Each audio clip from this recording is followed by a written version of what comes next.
Once upon a time there was an old widow who had one son, and as she was poorly and weak, her son had to go up into the safe to fetch a meal for cooking. But when he got outside the safe and was just going down the steps, there came the north wind, puffing and blowing, caught up the meal, and so away with it through the air. Then the lad went back into the safe for more. But when he came out again on the steps, if the north wind didn't come again and carry off the meal with a puff, and more than that, he did so the third time. At this, the lad got very angry, and as he thought it hard that the north wind should behave so, he thought he'd just look him up and ask him to give up his meal. So off he went, but the way was long, and he walked and walked. But at last, he came to the north wind's house. "Good day," said the lad, "and thank you for coming to see us yesterday." "Good day," answered the north wind, for his voice was loud and gruff. "And thanks for coming to see me. What do you want?" "Oh," answered the lad, "I only wish to ask you to be so good as to let me have back that meal you took from me on the safe steps, for we haven't much to live on, and if you're to go on snapping up the morsel we have, there'll be nothing for it but to starve." "I haven't got your meal," said the north wind. "But if you are in such need, I'll give you a cloth which will get you everything you want if you only say, 'Cloth, spread yourself and serve up all kinds of good dishes.'" With this, the lad was well content. But as the way was so long he couldn't get home in one day, he turned into an inn on the way. And when they were going to sit down to supper, he laid the cloth on a table which stood in the corner and said, "Cloth, spread yourself and serve up all kinds of good dishes." He had scarcely said so before the cloth did as it was bid, and all who stood by thought it a fine thing, but most of all the landlady. So when all were fast asleep, in dead of night, she took the lad's cloth and put another in its stead, just like the one he had got from the north wind, but which couldn't so much as serve up a bit of dry bread. So when the lad woke, he took his clothes and went off with them, and that day he got home to his mother. "Now," said he, "I've been to the north wind's house, and a good fellow he is, for he gave me this cloth, and when I only say to it, 'Cloth, spread yourself and serve up all kinds of good dishes,' I get any sort of food I please."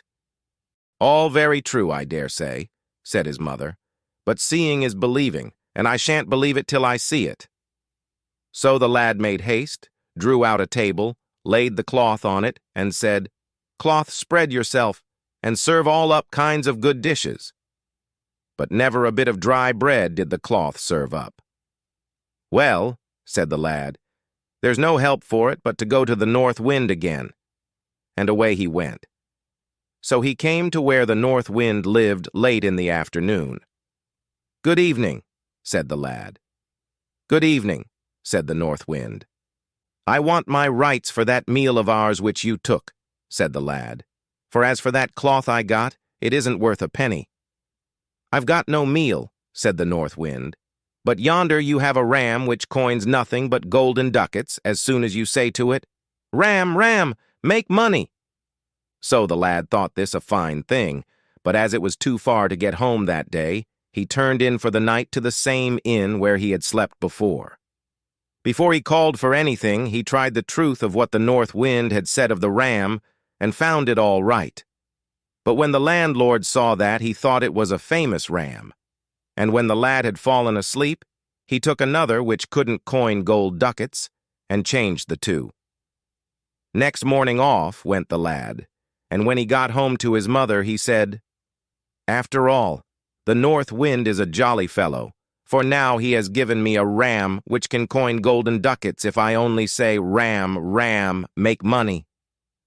"All very true, I dare say," said his mother, "but I shan't believe any such stuff until I see the ducats made."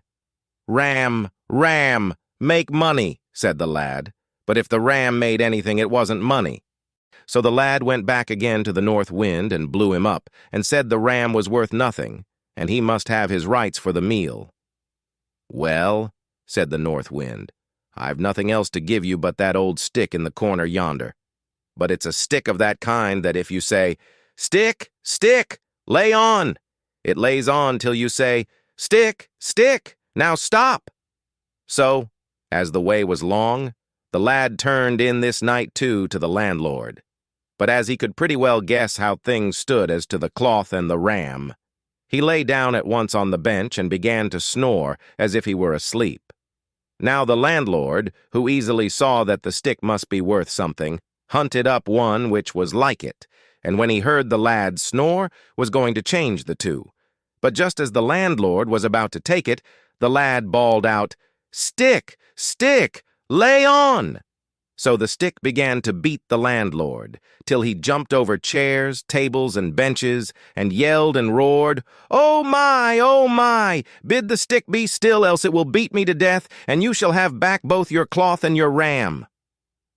When the lad thought the landlord had got enough, he said, "Stick! Stick! Now stop!" Then he took the cloth and put it into his pocket, and went home with his stick in his hand, leading the ram by a cord around its horns, and so he got his rights for the meal he had lost.